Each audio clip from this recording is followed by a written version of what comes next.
వాళ్ళందరూ మారేరు సార్. కాకపోతే ఒక స్టూడెంట్ గ్రో అయ్యే సిచ్యువేషన్లో టీచర్కు ఉన్న రెస్పాన్సిబిలిటీ కానీ టీచర్కు ఉన్న ఆ యొక్క స్పేస్ కానీ వీళ్ళందరికీ ఉండదు సార్. మీకు తెలిసిన ఒక విషయం అండి సార్, ఇవాళ బాగా చెప్పాలని స్టూడెంట్కి సార్ పరితపిస్తున్న టీచర్కి సార్ వినే స్టూడెంట్స్ లేరంటే do you believe? Yes sir, strongly believe that. లేరండి ఇవాళ. Sir, accept it. ఇవాళ స్టూడెంట్స్ లేరు సార్, లేరు. అలా మైండ్ సెట్ రెస్పెక్ట్ ఇవ్వట్లేదండి, రెస్పెక్ట్ లేదు. టీచర్ని తిడుతున్నారండి, ఎస్ సార్, ట్రోల్ చేస్తున్నారండి, కమెంట్ చేస్తున్నారండి, నువ్వెవడివి అంటున్నారండి. భయపడుతున్నారు కొన్ని స్కూల్లో టీచర్లు స్టూడెంట్స్ కి. ఒకప్పుడు స్టూడెంట్స్ ని కొట్టే రైట్ ఉంటుండే, ఇప్పుడు కొడితే పేరెంట్స్ వరకు వస్తారు. కొట్టడం అనేది ఇప్పుడు రైట్ కాదండి. దా లాజిక్ ఏంటంటే కొడతారనే భయం మనిషికి. చాలా అందమైన స్టేట్మెంట్ ఇస్తాను సార్ మీకు. ప్రతి మనిషి ఒక జంతువు అండి, ఒక నిస్సిగ్గైన జంతువు అండి. మనలో ఒక కోతి, ఒక గాడిద, ఒక పంది, ఒక లేడీ అంటే ఒక జింక, ఒక సింహం, ఒక పులి అందరూ ఉన్నారు సార్. ఈ లోపల ఉన్న జంతువుని బయటికి రాకుండా చేసేవి రెండే తెలిసినా మీకండి, ఐదర్ భక్తి లేదా భయం అండి. అవి రెండు లేవు సార్. అటు భక్తి లేదు. ట్రాఫిక్ సిగ్నల్ దగ్గర నేను కూర్చుని ఉన్నప్పుడు లేదా వెళ్తున్నప్పుడు ట్రాఫిక్ కనుక రెడ్ పడినప్పుడు నేను ఆకపోతే పోలీసు వాళ్ళ అంటాడనో చలానా పడుతుందనో యాక్సిడెంట్ అవుతుందనో భయం వల్ల ఆగుతాడండి అంతే. అంతేగాని దేశభక్తిను, పోలీసులు అంటే భక్తిను, ట్రాఫిక్ అంటే భక్తి వల్ల ఆగడం. అంతే కదా సార్. ఇప్పుడు తలకాయ ప్రొటెక్ట్ చేసుకోవాలని చెప్పి హెల్మెట్లు పెట్టుకోమంటే ఎప్పుడు పెట్టాడు. నా తలకాయ ఏముంది, పోతానేమో హెల్మెట్ పెట్టాడు. చలానా వేసుకోమంటే చలానా వేస్తాము అని అంటే వేసుకో, ఇంటికి పంపించాలనా అనేవాళ్ళు ఎంత ఉన్నారండి.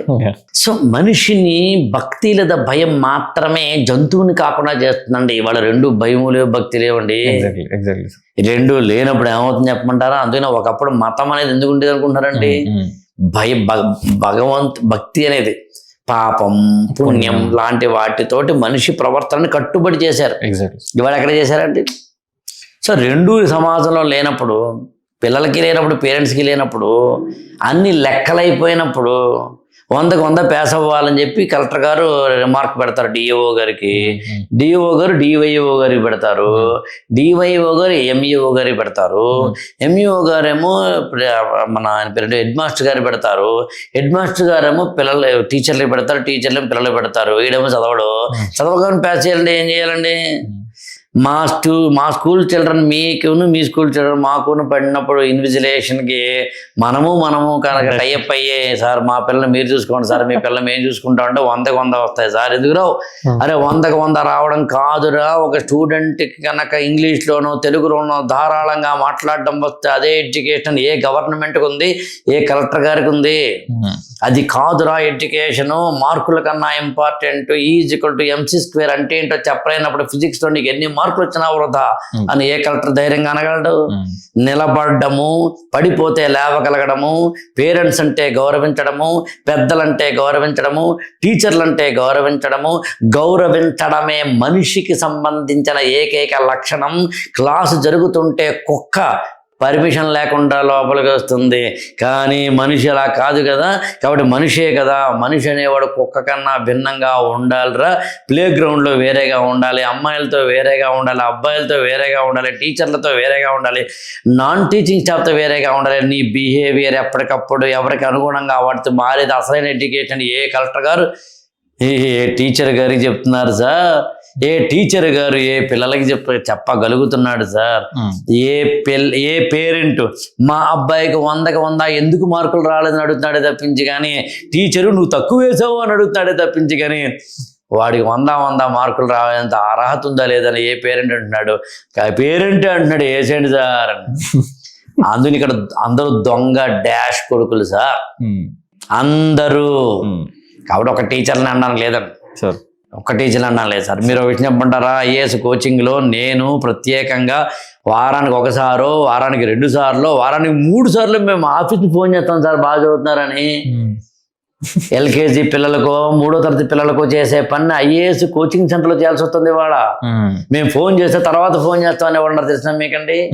అదేంటిరా ₹1,00,000 ఫీజు కట్టావు, ఫీజు కట్టిన తర్వాత నువ్వు చదివావా లేదా నేను అడగడం ఏంట్రా, ఇది ఎక్కడ బాధ? ఎవరిని అడగాలి? నాకు చదువు చెప్పండి మొర్రో అని స్టూడెంట్ అడగాలి, విద్యను అర్థించేవాడు కదా విద్యార్థి.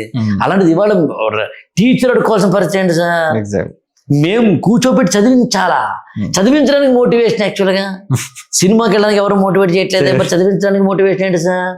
మరి చదివించడానికి మోటివేషన్ చేయాల్సి వస్తున్నప్పుడు ర్యాంకర్లు అండి, నాకు ఇవాటికి గుర్తు సార్, 25 ఏళ్ల కిందట 20 ఏళ్ల కిందట నా స్టూడెంట్స్ ర్యాంక్ వస్తే నేను మామూలుగా మా ఇంట్లో నేను రాసుకుంటూనే ఉన్నాను, కానీ స్టూడెంటే వచ్చి స్వీట్ బాక్స్తోను శాలువాతోటి వచ్చి మాకు కప్పి కాళ్ళకి దండం పెట్టి ర్యాంకర్ల పేర్లు వేసుకోవడం మాకు తెలియదు, ర్యాంకర్ల ఫోటోలు వేసుకోవడం మాకు చేత కాదు అంటే అక్కర్లేదని.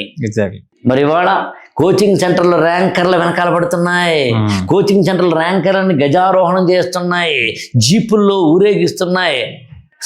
చూపించుకోవాలి కదా. ర్యాంకర్కి ఎందుకు రాదు సార్ గర్వం? ర్యాంకర్ గొప్పను ఎందుకు అనుకోరు సార్? ర్యాంకర్ల వెంట పడుతున్నప్పుడు, అడ్మిషన్స్ కోసం వెళ్తున్నప్పుడు, విద్యను వ్యాపారం చేసినప్పుడు టీచర్ల మీద ఎందుకు ఉంటుంది సార్ సమాజానికి గౌరవం? ఎందుకు ఉండాలి సార్? పేరెంట్స్, స్టూడెంట్స్, టీచర్లు, కోచింగ్ సెంటర్లు అందరూ ఇక్కడ కింద పడిపోయారు సార్. అందరిది మిస్టేక్, ఒకరు కాదు అందరిది మిస్టేక్.